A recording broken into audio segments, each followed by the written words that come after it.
Hello and welcome back to Beautiful Goal TV. In today's video, we're going to discuss why Real Madrid have chosen not to replace Cristiano Ronaldo this summer directly, and why I think actually long term that was the right decision. Let's get into it. Oh, what a finish!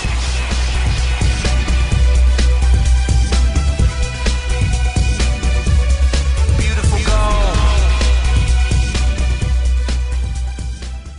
So, unless you've been living under a rock, I'm pretty sure that you know that Cristiano Ronaldo has left Real Madrid this summer to go to Juventus. By the way, got his first two goals for Juve over the weekend. Wasn't that great to see. The first one, yeah, a bit of a tap in, but the second one, really good finish. And I'm really expecting the floodgates to open, as it were.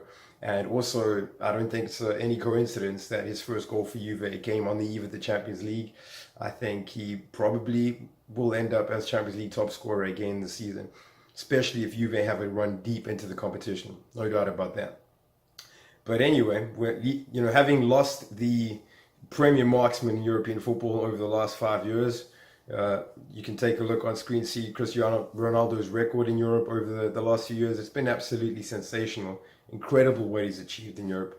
It's funny to look back now and think that there actually used to be a race between him and Messi for being the all-time scorer in the Champions League. He's absolutely left the little Argentine in his dust over the last couple of years, just taking his goal-scoring level to new heights, which we never even thought were possible. But, Real Madrid, having lost a player of that ilk, a player who, despite the fact that he didn't score in last year's final, I maintain was the key to them winning the Champions League again last season. He got them through that tie against Juventus. He got them through the tie against PSG. And there's no way they would have won the Champions League without Cristiano Ronaldo. How is it that Real Madrid this summer have chosen to not really directly replace him with another megastar? There was talk about Kyllian Mbappe. There was talk about Neymar, which never seems to go away. And of course, there was talk about Eden Hazard. It looked like early in the summer, just after the World Cup, it looked like Hazard was really pushing for that Real Madrid move with the quotes and the murmurings that he came out with. But it never materialized. At the end, Chelsea were only willing to give Real Madrid couture.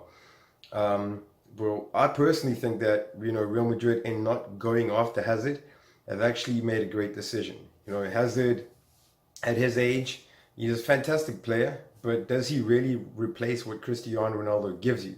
Which is, in the last couple of years for Real Madrid, not that much in the way of creative play and build-up play, being involved in link-up play and getting assists for teammates, but more just being a predator and getting in the box and finishing chances created for him by the likes of Isco, Bale, and particularly Benzema, who in the last few years has really been more of a facilitator for Cristiano Ronaldo than anything else. How do you replace that? Eden Hazard is not a true goal scorer. In his own words, he said that a couple of years ago, I'll never score 30, 40 goals a season. Look, it turned out to be a self-fulfilling prophecy, wasn't it? Because he hasn't done that, and I don't think he ever will do that in his career. And as good a player as Hazard is, I just don't think he's quite at that level of a Modric, of a Kroos, of a Isco, of a Gareth Bale, where he's truly world class. For me, he's too inconsistent to be considered a truly world class player. On his day, he can be world class, but I think if you look at his average level throughout an entire season, I don't know if he's a genuinely world class player. Very close, but not quite there. And I don't know if he's ever going to get there. I think if Real Madrid were looking to replace Ronaldo long term, a more viable and more logical option would have been Neymar. But I think they're probably not even looking at Neymar. I know that there's all this talk that Florentino Perez is a little bit obsessed with the concept of the idea of bringing Neymar to Real Madrid and, stealing a jewel out of Barcelona's crown, as it were, even though it's not quite as direct as the Figo move. But, part of me believes that, yeah, Perez probably would be happy to get Neymar. But again, with Neymar, is he really a long-term replacement to Ronaldo? We haven't seen any evidence, for me, from Neymar since he's been at PSG that he's really ready to prove that, he is the heir apparent to the Ballon d'Or. I think, that's what everyone expected. He was going to go to PSG, and you can say they got unlucky with the draw. You also have to look at his antics and his behavior, his attitude towards the game in Ligue 1 and some of the things that he did on the pitch. And look at his attitude during the World Cup. I don't know if that's the attitude of a truly great player. And yes, all great players, have their shortcomings, have their vices. I'm not saying Neymar is not a great player because he rolls around a lot. I'm just saying that we haven't seen consistent levels of performance at the highest level for PSG to suggest that he is that heir apparent to Cristiano Ronaldo, a player who I think makes a lot more sense. And I think Real Madrid are taking the long-term approach when it comes to finding an eventual replacement for Ronaldo. And that is that I think they're actually looking at Kyllian Mbappe long-term. You got to remember that Mbappe, just a few years ago, it's easy to forget he's only 19, but just a few years ago, when he was 13, was brought to the Bernabeu. He met Ronaldo. If you look at pictures of Kylian Mbappe, got some on screen right now. As a teenager, his dressing room, his bedroom at AS Monaco in the academy, you can clearly see that he's a big admirer of Cristiano Ronaldo and a very big Real Madrid fan. So that's an important move for Real Madrid because, with Neymar, if Neymar comes in, being the mercenary that he is, if another opportunity comes to move somewhere else, there's no guarantee him and his dad won't just jump on that, wherever the money might be next, who knows. Whereas if you have a player like that who's grown up idolizing Cristiano Ronaldo and who clearly is a Real Madrid fan, his loyalties are a little bit more reliable, I think. So given the fact that Mbappe just moved to PSG 12 months ago for a massive fee, it was highly unlikely Real Madrid were going to prize him away this summer. I think a much more logical approach and a respectful approach to PSG would be to say, as they did, they came out and they said, look, we've heard the Neymar rumors, we've heard the Mbappe rumors, Real Madrid will not be trying to sign those players this summer. Kind of taking the long-term approach, saying, look, we are interested in Mbappe, but, we would never negotiate a deal without talking to PSG. That's not how we roll. We have a really good relationship with PSG. So to me, that kind of smacked of them buttering PSG up, saying, look, we respect you, kind of how they did to Manchester United before they came here, took Cristiano Ronaldo away. So, just doing the groundwork, laying the foundations for a future move. I think this season, if you look at that Real Madrid squad, yes, I know they brought in Mariano from Lyon, and they've, funny enough, portrayed him as a new signing, even though he left Real Madrid for Lyon only 12 months ago, and it's more of a buyback thing than him being this new signing that they've unearthed, and that's kind of the way they're presenting him. I'm still surprised and a bit shocked that they've given him the number 7 shirt. But I think that's a sign that they are willing to wait a year or maybe 2 years before they bring in Mbappe, and they're willing to see how Mbappe develops. And, I think they're looking at that squad and saying, okay, well, we have Marcus Asensio, Karim Benzema, he can be that predator. And we've already seen that he can be that. I don't know if he can consistently deliver at the highest level in the big games, in the big moments like Ronaldo did.